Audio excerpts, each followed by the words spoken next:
자, 오늘 은혜 받으신 말씀은 마태복음 16장 13절로 20절입니다.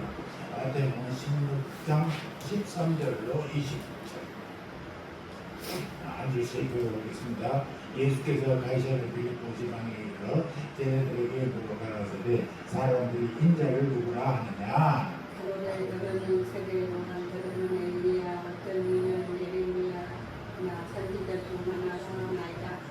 가라사대 너희는 나를 누구라 하느냐. 시몬 베드로가 대답하여 가로되 주는 그리스도시요 살아계신 하나님의 아들이십니다. 예수께서 대답하여 가라사대 바요나 시몬아 네가 보리더라. 이를 내게 알게 한 이는 혈육이 아니요 하늘에 계신 내 아버지이시니라. 또 내가 내게 이름이 있는 베드로라. 내가 이 한솔 내내 그를 세우리니 그의 권세가 이기지 못하리라. 내가 천국 열쇠를 내게 주니 내가 땅에서 무엇이든 매면 하늘에서도 매일 것이요 내가 땅에서 무엇이든 풀면 하늘에서도 풀리리라 하시고 이에 제자들을 들게 하사 자기가 그리스도인 것을 아무에게도 이르지 말라 하시니라. 오늘은 마태복음 16장 13절의 말씀 중심으로 예수님이 꿈꾸시는 교회의 특징이라는 제목으로 말씀을 묵상해 보도록 하겠습니다. 8월달의 주제가 교회라고 했잖아요. 교회가 어떤 것인가. 7월달에 우리가 하나님의 나라에 대한 얘기했고 교회에 대한 얘기를 하고 있습니다. 세상에 수많은 모험들이 있고 셀 수 없는 많은 단체들이 있으나 그 중에 가장 중요한 것이 교회입니다. 왜냐하면 교회는 하나님이 직접 계획하시고 섭리에 따라 지으셨고 또 하나님이 직접적인 통치를 통하여 계속 되어 있는 것이고 마침내 하나님 나라를 완성할 때까지 하나님의 관심이 중심부를 차지할 것이기 때문에 그렇습니다. 교회는 예수님이 주인이 되시는 교회입니다. 어느 교파나 교단 그리고 어느 누구의 신학사상도 예수님의 상대보다 우선일 수가 없다는 거예요. 예수님이 최상위에 있어요. 예수님은 분명한 생각과 분명한 참사들을 가지고 교회를 시작하셨단 말입니다.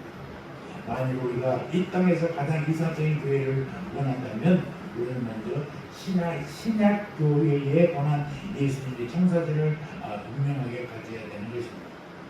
오늘 본문을 보면 예수님이 최초로 교회라는 단어를 사용하신 것을 알 수 있습니다.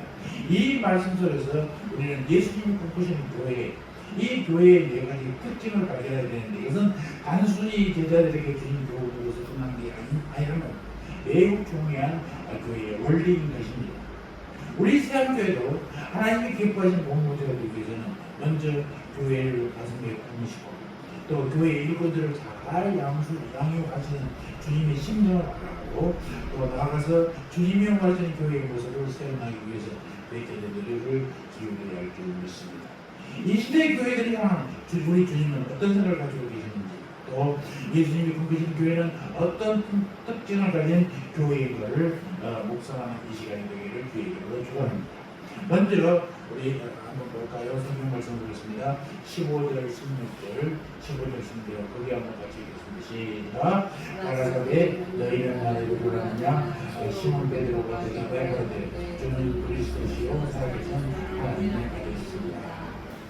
교회는 분명한 신앙 고백을 통하여 그리스도인들이 된 사람들의 집합입니다. 예수를 믿어 하나님의 자녀가 된 자들의 모임을 교회라고 합니다. 그래서 교회는 이 건물도 유형의 교회이지만 보이지 않는 무형의 교회, 우리들 예수를 믿어 하나님의 자녀가 된 우리들이 교회인 것입니다.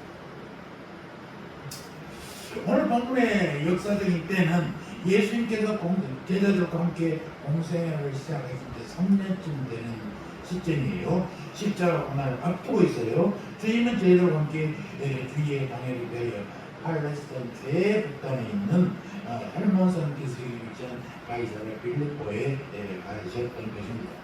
자, 지도를 한번 볼까요? 여러분들이 제가 늘 지도를 보여준 것은 지도를 보면서 가이사랴 빌립보 하면 딱 생각이 어디 위치예요.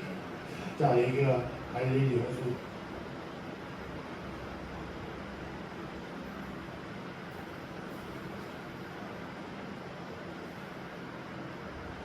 보이십니까? 여기가 갈릴리에서 요단강을 쭉 따라가서 사해가 있습니다. 갈릴리에서는 물이 들어온 것이 헐몬산에서 나옵니다. 헐몬산은 저 꼭대기에 헐몬산이 있고 헐몬산 바로 밑에 가이사르 빌리포. 그러니까 가이사르는 황제 이름이에요.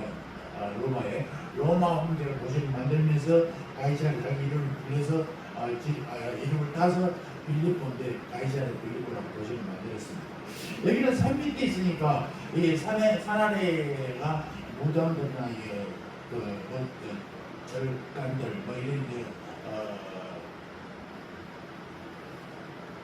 잡신들이 엄청 많이 있습니다.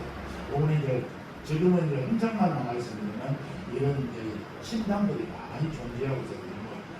교회는 아니고 다른 신들이 있는 곳입니다. 많은 신들이 있는 그곳이 가이사르 빌리포. 거기 가서 예수님이 제자들에게 묻습니다. 이 많은 신들이 있는데 너희들은 나를 누구 안 했냐는 것입니다. 그러니까 이 가이사르 빌리포에서 제자들에게 위대한 기적을 주의 가르침을 하신 주님이 의도를 읽을 수가 있는 거죠. 이제 주님은 제자들에게 주님 자신이 메시아이심을 분명히 하시면서 제자들로부터 명백한 그 신앙 고백을 이끌고자 해서 물었습니다. 다른 사람들은 이렇게 얘기하는데 너희들은 나를 누구라 하느냐 이것입니다.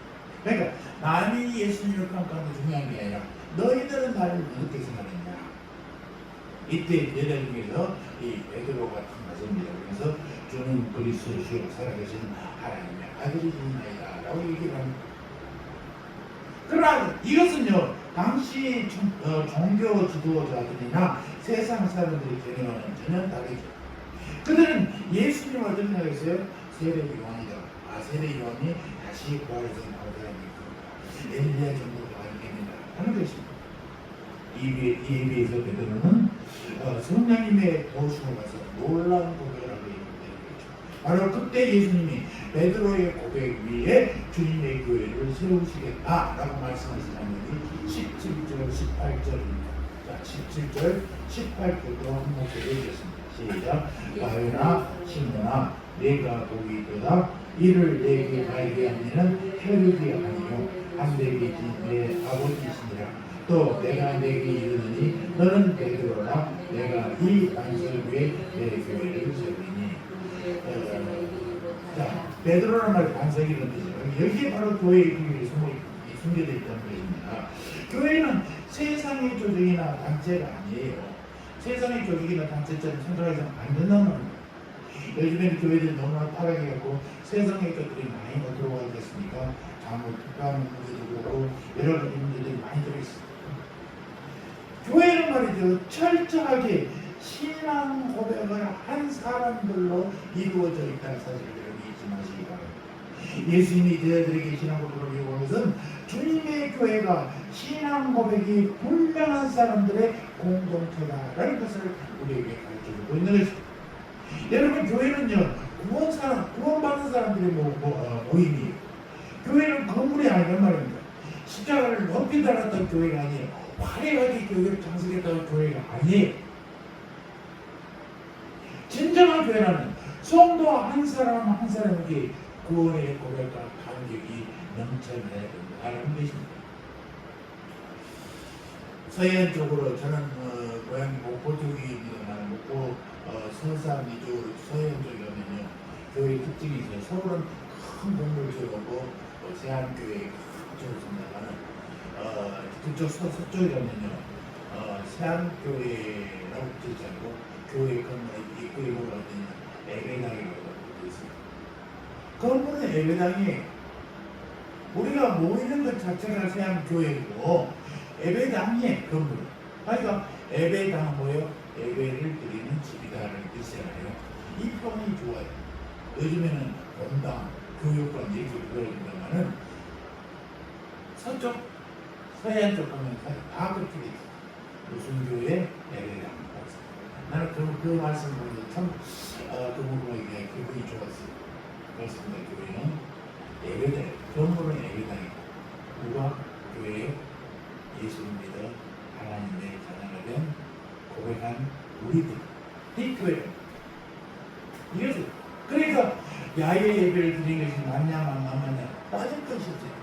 단지 교회가 우리들이 밖에서 예배 드리는 것 뿐이. 그러면 뭐 아무 데나 우리가 모여 드리는 것이 교회. 건물은 예배를 드리기 편리하게 시설을 구매한 것 뿐이지 그것 자체가 예배교회가 될 수 없다는 사실. 그러니까 교회는 구원받는 사람들이 모이는 거죠.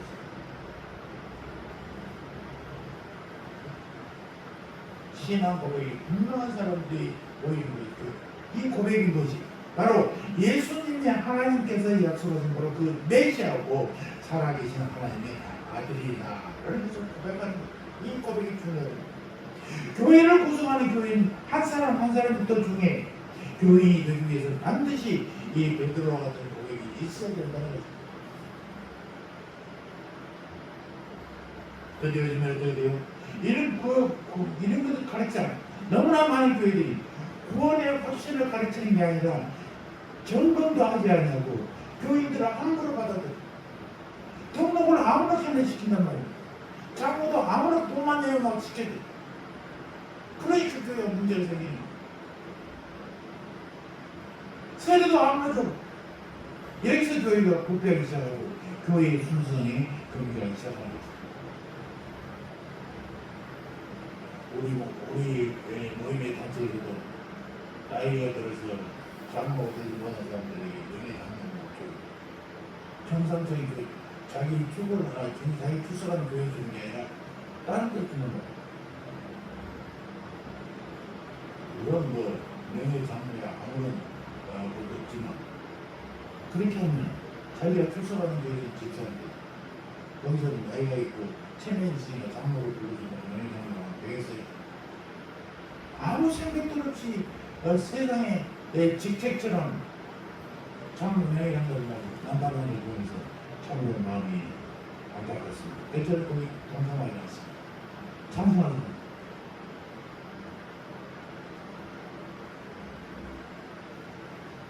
교회가 세상의 문화, 세상의 상식을 받아들이면 교회는 하나님, 교회의 순수성이 근거가 되어 있다는 거예요. 일반적으로 교회가 교회답지 못하고 실패하는 이유는 바로 빨리 성장해야 되겠다. 어떻게 많은 사람만 오면 되는 거야. 이거지. 그러니 신앙 고백이 불확실한 사람들은 뭐예요? 신앙 고백이 불확실한 사람들은 모이니까 어떻게 돼요? 무슨 회의에도 싸움이 일어나고 뭐 성령적으로 이루어지지 않는 거예요.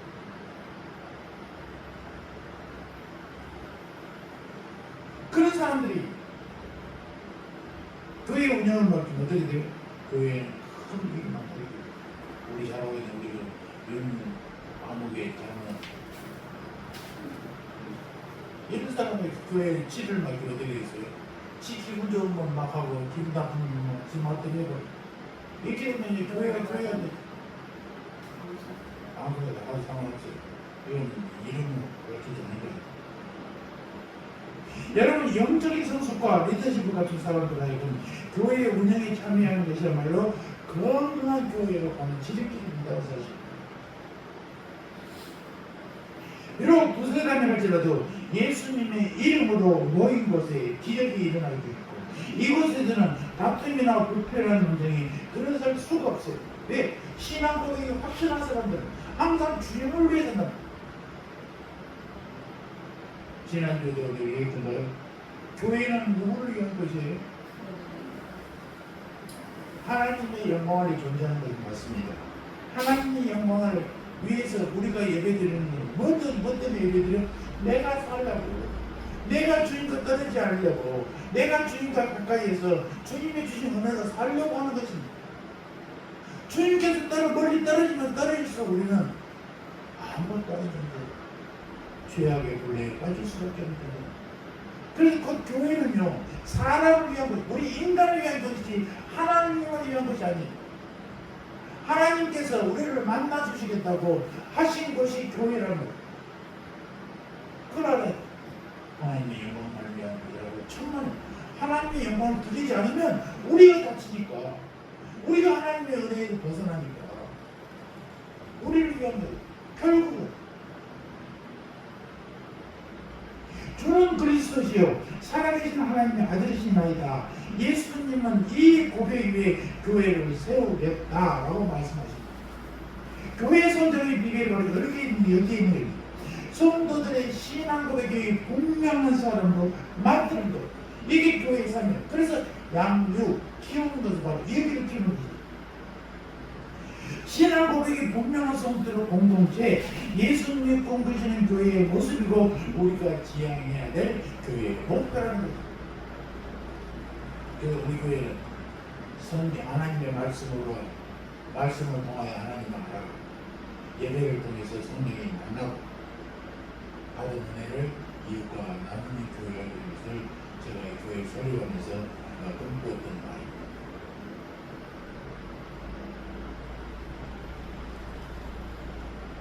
여러분의 신앙고백도 이 시간에 다시 한번 정리해 보십니다. 두 번째, 교회를 내 교회라고 말씀하시는 예수님. 그러니까 예수님을 주인으로 모신 공동체가 되어야 된다는 것입니다. 18절 다시 한번 읽어볼까요? 18절 시작. 또 내가 내게 이르니 너는 베드로라. 내가 이 반석 위에 내 교회를 세우리니 음부의 권세가 네 말이다. 이 반석 위에 베드로 위에 내 교회를 세우리니 이 말이다. 베드로가 반석이 어떠십니까? 그 본문에서 사람들에게 교회를 세우실 것을 말씀하신 예수님은 내 교회를 세우겠다고 명확하게 말씀합니다. 교회의 주인은 누구예요? 교회 주인은 누구예요? 내 교회. 예수님이 내 교회는 예수님 주인이에요. 신학적인 표현으로 예수님이 교회의 머리가 되시고 우리는 지체가 된다고 표현합니다. 다시 한번 볼까요? 교회의 주인 누구십니까? 예수님. 교회의 설립자가 누구십니까? 예수님. 교회의 소유주가 누구십니까? 예수님. 예수님. 그러므로 예수님이 꿈꾸신 교회는 교회에 구성원들, 이 예수님을 주인으로 모시는 공동체가 라는 것입니다. 교회에서 설립, 창립이라는 단어를 늘 혼동해서 쓰는데 교회의 창립은 누가 해서 했어요? 예수님이 하셨어요. 창립한 후에는요, 그건 설립이라고 해서 창립을 하지 않습니다. 지사가 새로 회사가 생기면요, 회사 창립 기념일 합니다. 그러면 목포 지점에 가서 목포 지점이 창립했다고 하나요? 설립이라고. 예수님이 설립하시는 세우신 교회, 그 다음에 교회들 다 설립인 거예요. 그게 설립 기념이라 하지 창립 기념이라고 하잖아요. 설립 감사예배라고 하지 창립 감사예배라고 하지 않는단 말이에요. 이런 용어는 뭐 우리 아이디언에 가서도 제가 얘기했습니다. 아이디언은 창립합니다. 그러나 알기언 서부 알기언 그거는 설립이 창립이 아니라고 분명히 용어를 했는데 몇 번 쓰다고 또 잊어먹고 어쩌면 그래서 교회의 주인은 예수님이요 교회의 설립자도 예수님이요 교회의 소유도 예수님이라는 사실을 잊지 마시기 바랍니다. 그런데 오늘의 현실은 어떻게 돼요? 현대 교회들에게서 과연 예수님께서 교회의 주인이 되고 있는 인정하고 있느냐, 그분의 말씀에 절대적 순종하는 자세를 찾아주고 있느냐, 정말 부끄러운 일이에요. 그렇지 못해. 돈 많이 있는 사람이 주인이에요. 목소리 큰 사람이 주인이에요. 어떤 교회는 담임 목사가 주인이에요. 그래서 교회를 자기 마음대로 팔고 떠나버려요. 교인들이 어떻게 되는 거예요? 내가 이만큼 드렸으니까 그만큼 받고 다른 데로 간다는 거예요. 이거는 사업 같은 거 하는 거, 장사친들이 하는 것이 교회가 하는 일이 아니에요. 어떤 교회는 교인들 가운데 몇몇 유력한 사람들이 주인 행세를 한단 말이에요. 교회가 그들이 취향대로 하려고 합니다. 교회를 향하여 주님이 원하고 계시는 것이 무엇인지 별로 관심 없어요.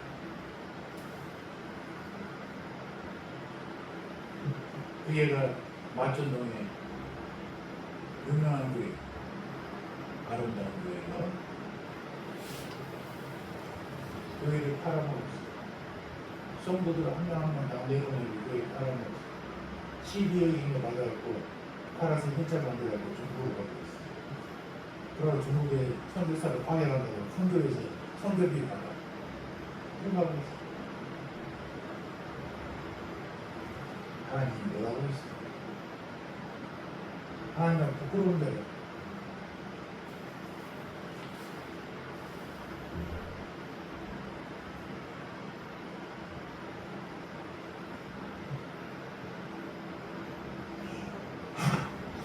오늘날 많은 교회들에서 공공연하게 교회의 민주주의가 외쳐지고 있습니다.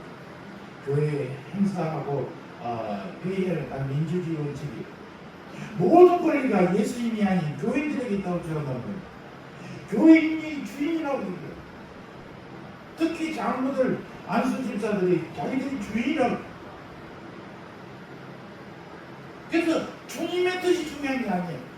성경에서 하는 교회에 있는 게 아니라 자기들의 뜻 중에 다수결이 원칙이 되고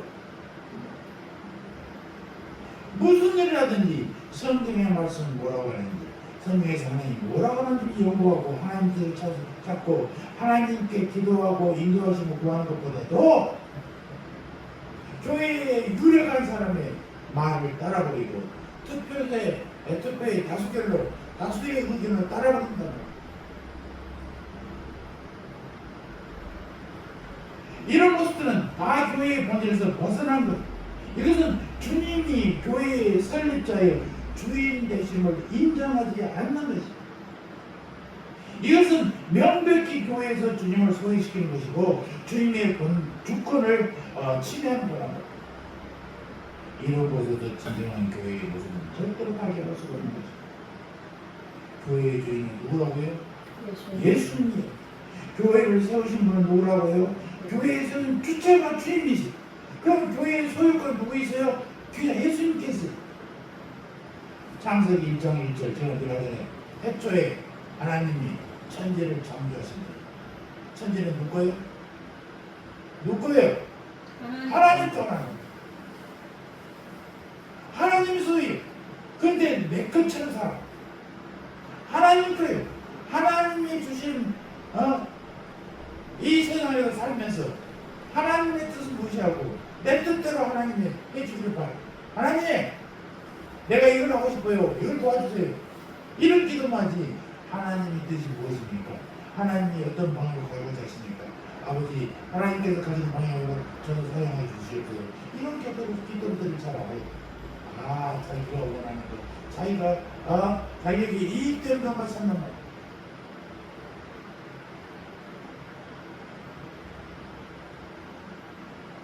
오직 주님이 높임을 받아야 하는 것이 교회이고 교회의 모든 영역에서 예수님으로 충만해야 된다.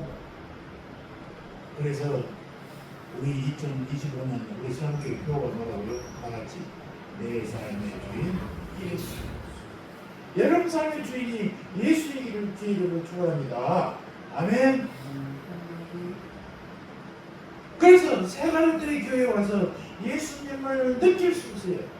교회에서 예수님을 느낄 수 있으면 은혜를 받게 되는 것이고 교회의 부흥은 따라오게 돼 있어요. 목사의 설교건 찬양대의 찬양이건 성도들과의 만남 속이건 주차장에서든지 화장실에서든지 예수님을 만날 수가 있으면 은혜는 따라오게 되는 말입니다. 지난 목요일날 어떤 목사님께서 교회에 처음에 오시더니 교회가 기도를 많이 하셨군요. 이 빠른 소리인지 모르지만 그래도 감사하죠.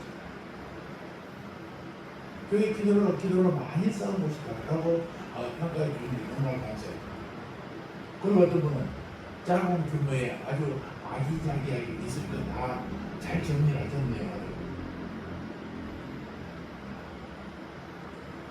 그 중에서 벌써 성령님이 함께 하심을 느낄 수 있는 이게 아름다운 교회다.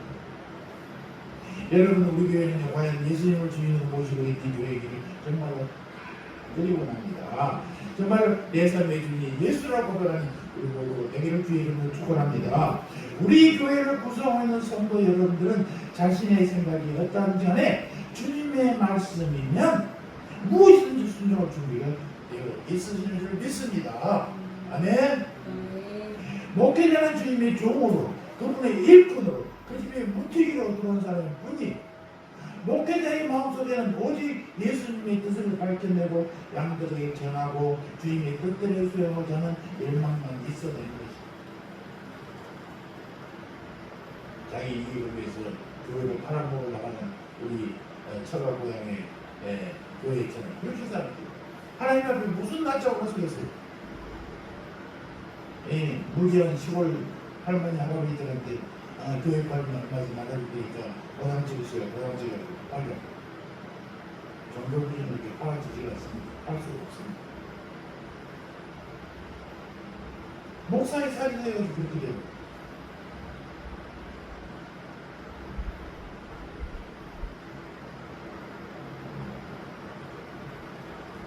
정말 우리 교회가 내 삶의 주인 예수라고, 예수님만이 운행하시는 주인 되시는 교회, 예수님이 살려가시는 교회, 예수님만 나타나는 교회라고 한다면 주님 앞에 끊임없이 우리 스스로가 말씀을 연구하고 받은 말씀을 가지고 무릎 꿇어 기도하고 교회를 향한 주님의 뜻을 한번 찾아내고 이것을 가감없이 저희들에게 전파하는, 선포하는 이런 목사가 되어야 되고 이런 사역이 되어야 되는 것입니다.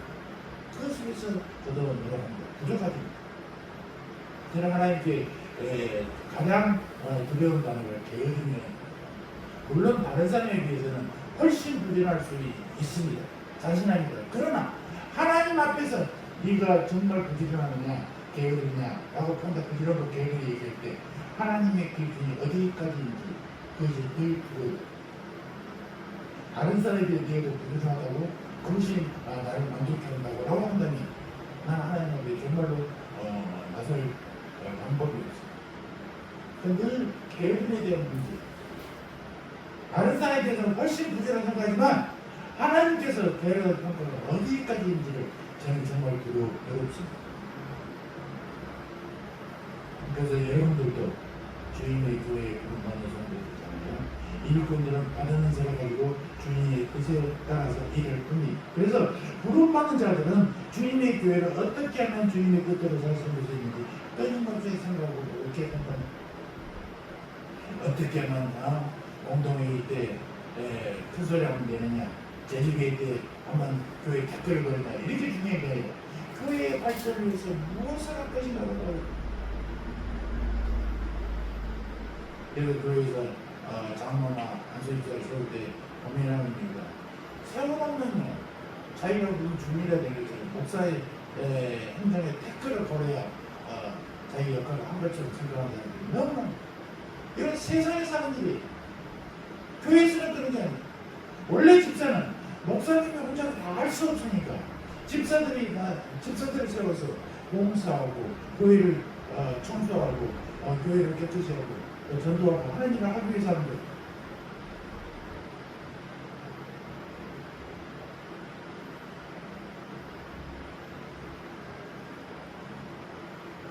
주님께서 우리 교회를 세안교회를 내 교회라고 하십니다. 교회는 예수님을 주님으로 모신 공동체다.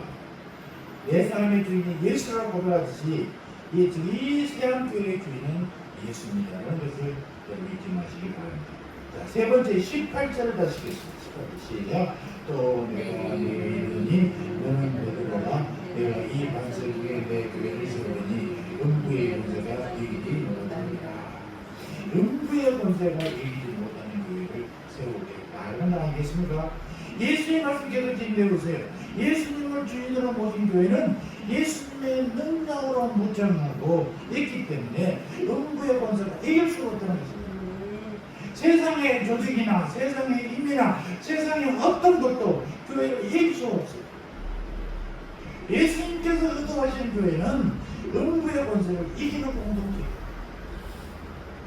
여러분 우리 교회, 우리 예수님의 단호한 모습을 보십시오. 내가 이 반석 위에 내 교회를 세우니 음부의 권세가 이기지 못하리라. 내 교회를 세우겠다는 예수님은 갑자기 음부의 권세를 왜 언급하시겠습니까? 그것은 교회가 안전한 사랑에 있는 것이 아니라 세상의 한복판에 존재하기 때문에 험한 세상에 한복판에 있기 때문에 그렇단 말입니다. 교회는 세상이라는 바다 한복판에 향하여 가고 있는 배와 같다는 것입니다. 세상의 바다 폭풍이 일 수도 있죠. 물결이 칠 수도 있습니다. 방향을 잃을 수도 있습니다. 음부의 권세는 뭐예요? 교회를 파손하거나 가라앉게 하는 세력들. 악한 영들은 세상의 모든 것들을 총충돌해 주님의 교회를 막으려고 해라는 교회가 잠깐 그러나 안심하시기 바랍니다. 음부의 세력이 아무리 날뛰어도 예수님의 교회를 이길 수 없다라고 예수님이 선포하십니다. 아멘. 여러분, 교회 안에는 거룩함이 있어요. 이 힘은 예수님이 주신단 말입니다. 예수님께서는 하나님 주신 하늘의 땅에 하늘과 땅의 모든 권세가 있다는 사실을 마태복음 28장에서 얘기하고 있습니다. 주님이 얻으시는 교회는 기도의 힘, 말씀의 힘을 가지고 있습니다.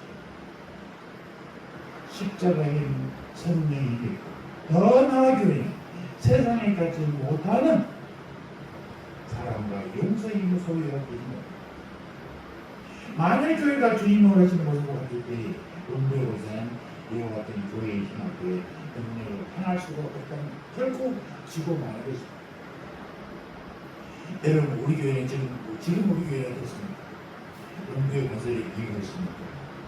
교회 지체인 여러분은 개인적으로 어둠의 세력 앞에서 넉넉히 이기고 계시는지 한번 생각해 보는 시간이 되기를 주의 바랍니다. 우리 모두 세안교회를 주님이 꿈꾸시는 주님이 원하시는 주님이 말하시는 그런 교회 음부의 권세를 이기는 공동체로 세워나가는데 사람이 사용하는 도구가 되시기를 주의를 축원합니다. 아멘. 네 번째 19절 다시 해보겠습니다. 시작. 내가 천국 열쇠를 너에게 주리니 내가 땅에서 무엇인지 내면 하늘에서 매일 것이요 내가 땅에서 무엇인지 굴면 하늘에서 굴리니. 아멘. 주님은 베드로에게 천국 열쇠를 주겠다고 말씀하십니다. 여기는 천국은 하늘나라예요. 18절에 나오는 교회가 바로 하늘나라입니다. 제가 교회를 하늘나라의 모델하우스라 하는 이유가 여기 있습니다. 그리고 큰 열쇠는 바로 이런 그리스도의 교회를 열고 닫을 수 있는 권한을 얘기합니다. 본문에서 예수님은 베드로에게 천국 열쇠를 맡길 뿐만 아니라 이를 사용할 권한도 허락하심을 약속하고 있다는 것입니다. 이런 표현은 구약 시대의 청지기 개념이 반영된 교회예요. 이사야 22장 보니까 내가 또 다윗 집의 열쇠를 그의 어깨에 두리니 그가 열면 닫을 자가 없겠고 닫으면 열 자가 없으리라고 했던 걸 보면 기억하실 것입니다. 하나님 나라 열쇠를 맡기려는 그가 허락받은 권한 아래서 교회의 문을 열 수도 있고 닫을 수도 있다는 의미. 다만 청지기가 주님의 뜻에 따라 모든 것을 처리하듯이 열쇠를 받은 자도 그렇게 해야 된다는 것입니다. 그러나 우리는 하나님의 나라 열쇠를 받은 자의 역할을 결코 과소평가할 수는 없지요. 역사적으로 보더라도 초대교회는 사도들의 복음 전파를 위해서 발전했던 사실이 있습니까? 능력 있는 말씀이 전파되는 곳에는 하나님의 즉 교회의 문이 열렸고 말씀 전파가 이루어지지 않는 곳에서는 교회가 성립할 수조차 없었다는 것입니다. 교회는 말씀이 선포되는 것이에요. 로마 카톨릭은 이 본문을 어떻게 해석하느냐? 베드로가 교회의 통주권을 부여받은 것을 해석해요. 그래서 베드로만 제리 그 직계 후계자는 교황 역시 동일한 권위를 소유했던 근거로 이 구절을 사용해요. 그러니까 유신전 하더라도 성경을 읽지 않았어요. 캐톨릭 로마 교황이 각 세계로 텔렉스를 보내면 그 텔렉스를 받아서 5분 남보하면 끝이. 네, 베드로의 후계자 교황입니다.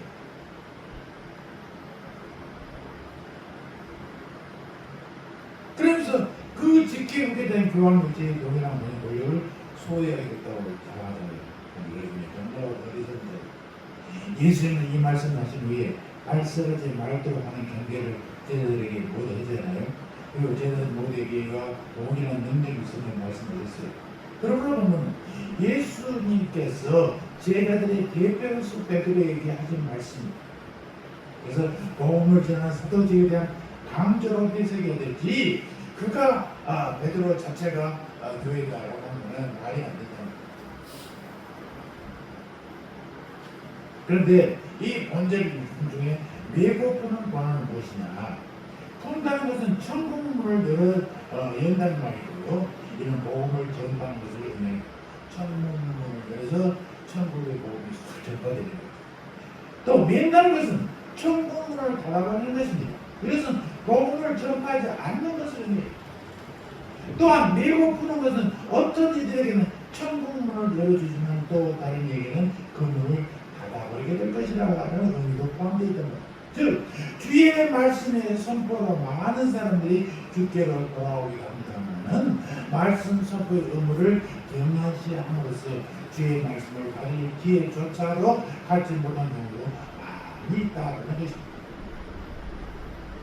이것은 교회가 주님으로부터 천국 열쇠를 받아 소유하고 있음을 나타내고 있지 않습니까?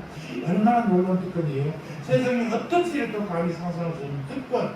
이게 바로 하나님의 말씀, 천국의 말씀을 전달할 수 있는 곧 교회.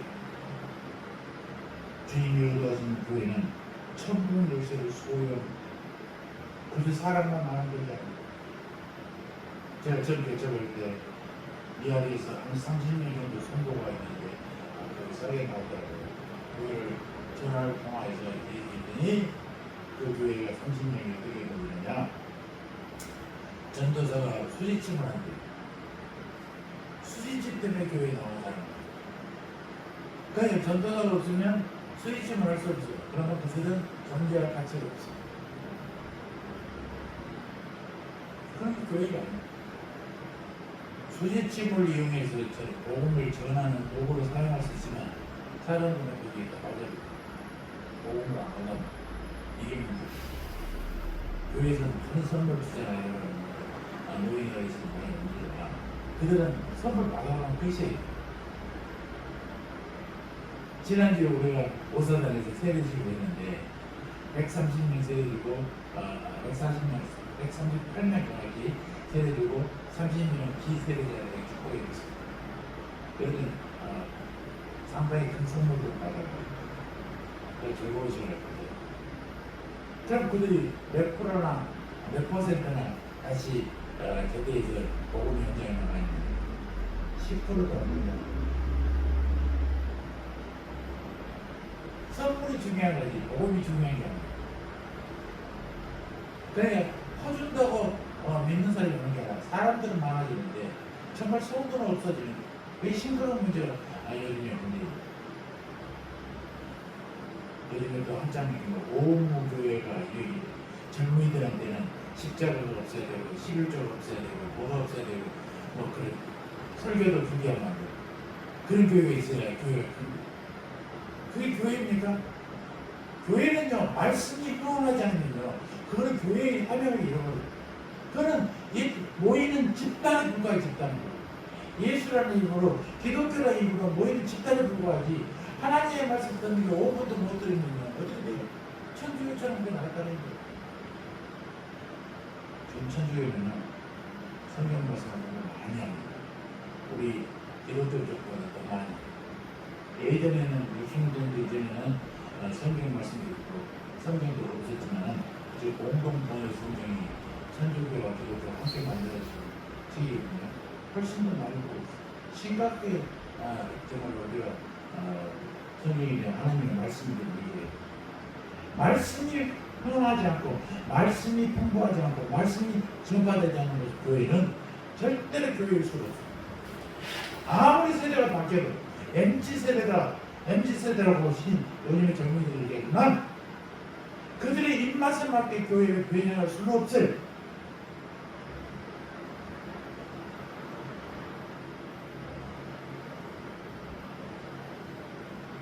한편 이 메고 푸는 것은 교회의 구성에 대한 권징의 시행으로 볼 수 있어요. 사도 바울은 권징을 사도일 뿐 아니라 목회자들을 나아가서 온 교회에 부여한 특수한 임무로 규정하고 있습니다. 이 권징이 얼마나 중요합니까? 교회의 그 중에도 말씀이 향해야 되고요.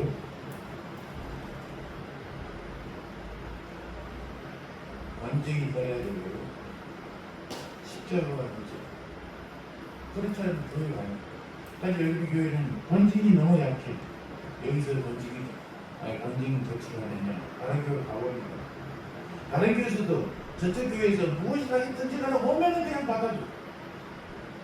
원래 우리 교인들도 교덕이라는 게 있잖아요. 그래가지고 그 교육을 뛰어납니다. 고덕 등본처럼. 그런데 오면 그만이 저쪽에서 무엇을 했든지 그냥 새로 오면 다 받아들이고 이 심각한 문제가 없어요. 그래서 교회에서의 문제는 예수님을 따르기 위해서 반드시 필요 불가결한 요소예요. 예수 그리스도의 교회는 단순히 사람들이 모인 집단으로 붙여서는 안 된단 말이에요. 교회는 철저하게 신앙 고백에 입각하여 모인 성도들의 집합체이기 때문에 교회는 진리정하고 함께 다른 본적이 항상 있어야 된다는 사실입니다. 사랑하는 성도 여러분, 우리 모두는 주님의 몸인 세안교회의 지체인 것을 믿으시기 바랍니다. 예수께서 우리 교회에 기초를 오실 때 주님은 세안교회를 위한 분명한 청사제를 가지고 있습니다. 우리가 해야 할 일은 그 청사제를 교인들 공동의 소리로 만들고 우리의 현재 모습과 원본을 비교 검토해서 원본에 대해 잘못되거나 오전한 부분이 있으면 채워 나가는 일, 이것이 됩니다. 그래서 전도도 하고 말씀 공부도 하고 합니다. 이것이 우리의 공적 비전이고 사명입니다. 이제 한 학기 동안 전반기 동안 제가 성경 말씀으로 공부할 준비를 많이 했습니다. 이게 가을 되면 교회에서 우리 교인들이 없으니까 외국인들을 위해서 성경 공부를 시작할 겁니다. 명령이 어떻게 될지는 모르지만 하나님 말씀이 선포되면 분명히 우리 교회만이 아니라 교회 밖에 예수를 멀리 있던 사람들이 다시 예수를 알게 하는 귀중한 기회가 될 됐습니다. 그 사명을 위해서 진력을 다하려고 생각하고 있습니다. 그래서 우리의 원본, 내가 우리 교회가 세워지기 시작했던 그 원본은 어디에서 찾아야 돼요? 성경에 찾아야 돼요. 성경을 위해서 찾아서는 안 되는 것이죠. 항상 성령에서 우리 교회의 목표, 우리 교회에 나아갈 길을 찾아야 돼요. 이를 위해서 오늘 본문은 매우 중요한 단서가 되는데 예수님이 처음부터 공부했던 교회의 네 가지 특징이 본문에 분명히 나타나져요. 주님은 우리 세안교회를 신앙 고백이 분명한 사람들을 공동체로 세우고 원하신단 말입니다. 우리 교회는 새로이 전도되어 오는 분들을 잘 양육해서 그들로 하여금 예수님을 성경에 예언된 그리스도여 하나님의 아들로 고백하게 만들고 자신의 주님으로 확실히 영접해서 교회의 지체장을 살아갈 때에 바로 주님이 우리 세안교회에 바라는 꿈이 이루어지는 것입니다. 잘 키워내는 것입니다. 그 결과로 이번 추수 강세절에는 정말로 새신자 하나 만들어보자. 그래서 하나님께 결실을 맺었다라고 우리 보고해보자라는 것입니다. 주님은 우리 세안교회를 예수님을 주인으로 모신 공동체로 세우기를 원하신 분 말입니다. 우리 교회의 모든 각 부서들, 사역들 주님의 명령과 주님의 지시로 이루어질 때 주님의 뜻이 이루어져야 된다는 사실을 여러분 꼭 기억하시기 바랍니다. 주님이 우리 세안교회를 군부의 건설을 이기는 공동체로 세우시기를 원하십니다. 우리 교회에게는 성령의 감동이 넘치며 그에게는 영혼들이 주를 이루며 치유에서 일어나며 귀신이 쫓겨나고 헌신의 결단이 날마다 새로운 예배가 될 때에 주님의 꿈이 이루어지게 될 줄 믿습니다. 또한 주님은 우리 세안교회를 천국 열쇠를 소유한 공동체로 세우기를 원하신단 말입니다. 우리 교회의 모든 사역 역량이 복음 전파를 통해서 잃어버린 영혼들을 하나님 나라로 인도해드리는 목표에 집중하게 될 때에 주님이 꿈꾸시는 교회보다 더 부족하게 될 줄 믿습니다. 또 우리 교회 성도들은 모든 사람들이 되어 이해하고 용서하고 사랑으로 이 땅에 저주받는 자들을 그 주위에서 풀어주는 사람들이 되어야 된다. 우리끼리만 잘 살고 새로운 사람 만나면 질투하고 시기하고 그런 사람들은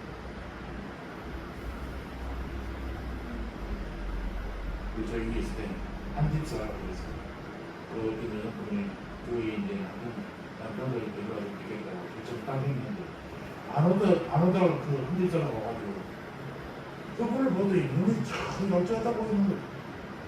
양말을 훑어보니까 얼마나 기분이 나빠요. 예배를 마치고 식사를 하려는데 그분이 하시는 말씀이 그게 안 나오려고 딱 그래요. 방법이지. 아니 아무 말도 안 하고 너는 이 사람을 지를 뭘 알아서 인사를 못했던 사람이 그 오히려도 목매를 해야지. 오하려면 참 그놈을 짰지. 훑어버리고 어떻게 하느냐. 그래서 딱 앞에서 보는데 가슴이 쳐다보는 거야.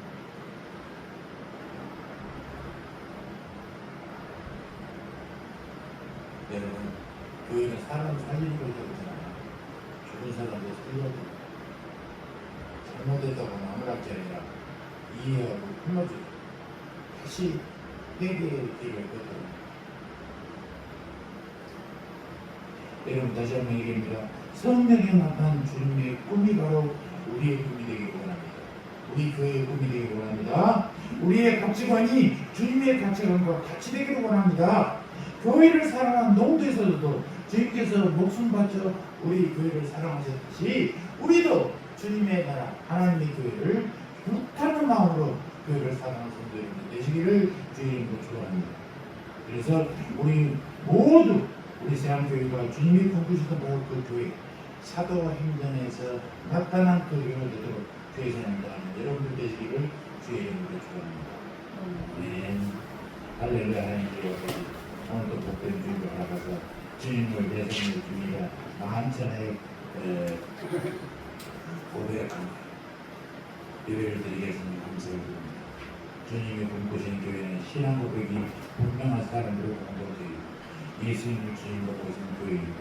원부의 권세를 우리는 공동체에 천공교수를 소유한 공동체임을 잊지 않게 하시고 우리 세안교회도 예수님이 꿈꾸신 교회가 되기 위해서 노력하며 기도와 말씀의 진리하는 교회 되게 하여 주시옵소서. 감사합니다. 예수님의 이름으로 기도합니다.